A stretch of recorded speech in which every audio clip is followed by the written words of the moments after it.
Bonjour à tous, aujourd'hui on va parler de la saison 3 des Narcos.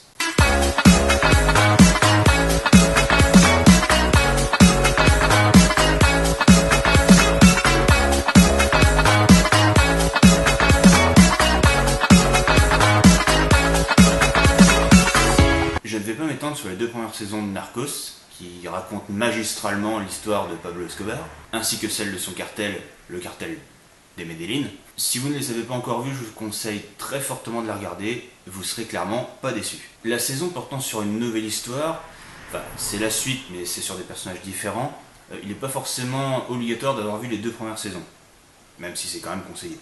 Le générique est dans le même style que celui des saisons précédentes, il est toujours composé d'images d'archives, donc ce coup-ci ce sont bien sûr des images du cartel de Cali et non plus des images du cartel de Medellín comme c'était le cas dans les saisons précédentes. La musique est toujours la même, et j'ai envie de dire heureusement. Les images sont peut-être par contre un peu moins percutantes que celles du générique des saisons précédentes. Seul défaut ce générique.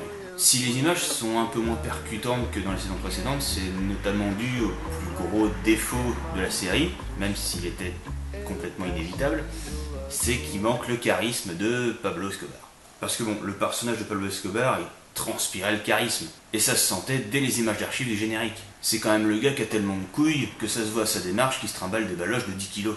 Et ça doit quand même être un des seuls mecs au monde à être crédible à faire des menaces de mort en ayant un pull tout pourri. Dans cette saison, il y a bien Pacho, un des cadres du cartel de Cali, qui a un certain charisme.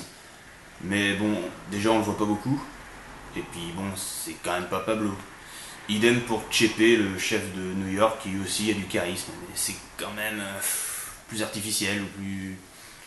C'est moins inné que chez Pablo. Dans cette saison, on suit donc la grandeur et la décadence du cartel de Cali, qui a succédé au cartel des Medellín, donc celui de Pablo Escobar encore une fois, comme premier fournisseur mondial de drogue.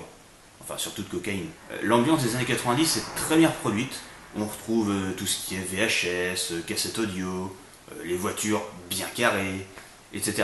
La série est toujours composée de beaucoup d'images d'archives, donc des vrais personnages composant la série. D'ailleurs, c'est surtout des passages importants qui marquent la vie des personnages. L'agent de la DEA qu'on suivait principalement dans les saisons précédentes n'est plus là. C'est ici l'agent Peña qui est seul. De toute façon, je le préfère largement à l'autre, car pour moi, il avait beaucoup plus de charisme. Comme quoi, quand on parle de cette série, on parle quand même beaucoup de charisme. L'autre faisait un petit peu petit blanc qui vient s'imposer chez les latinos. C'est donc lui qui fait désormais la voix off de la série. D'ailleurs, les explications qu'il nous donne sur le fonctionnement du cartel, donc notamment le blanchiment d'argent, etc., sont vraiment très bien faites et très très intéressantes. Alors, petite info intéressante, Peña est joué par Pedro Pascal, qui a été Oberyn Martell dans Game of Thrones. Rien que ça. A noter aussi la présence de Miguel Ángel Silvestre, désolé pour l'accent, qui a été Lito dans Sense8, enfin a été ou sera encore, ça je sais pas. Il joue un rôle secondaire qui est d'ailleurs beaucoup moins gay que dans Sense8.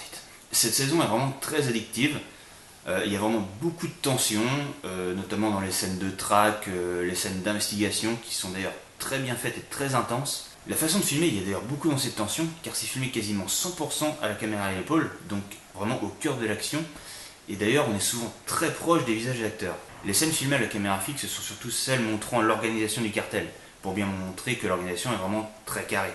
Alors certaines choses m'ont un petit peu dérangé dans cette saison par contre, notamment des rebondissements qui sont un peu faciles, qu'on voit venir d'un peu loin, notamment une histoire avec un camion de poulet.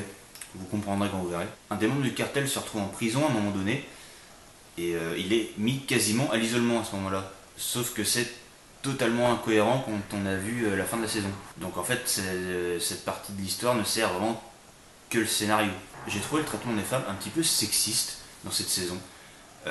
Parce que soit elles se servent de leur charme pour tuer ou pour séduire des hommes bien placés, soit elles sont juste trop connes pour comprendre les enjeux de la situation.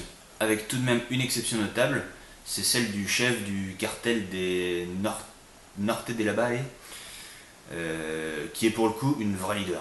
Alors bon, on peut considérer aussi que c'est une critique de la condition des femmes, notamment en Colombie, dans les années 90. On peut le voir comme ça. Pour conclure, on peut dire que cette saison est quasiment au niveau des saisons précédentes, ce qui n'était clairement pas une mince affaire. La fin est très intéressante, notamment avec sa morale, qui est grosso modo qu'on ne peut pas rester intouchable indéfiniment, alors qu'on soit du bon ou du mauvais côté d'ailleurs. Il y a pas mal de références marrantes disséminées un petit peu partout dans la série, alors notamment sur les Gardiens de la Galaxie, sur Breaking Bad, sur Apocalypse Now et bien d'autres.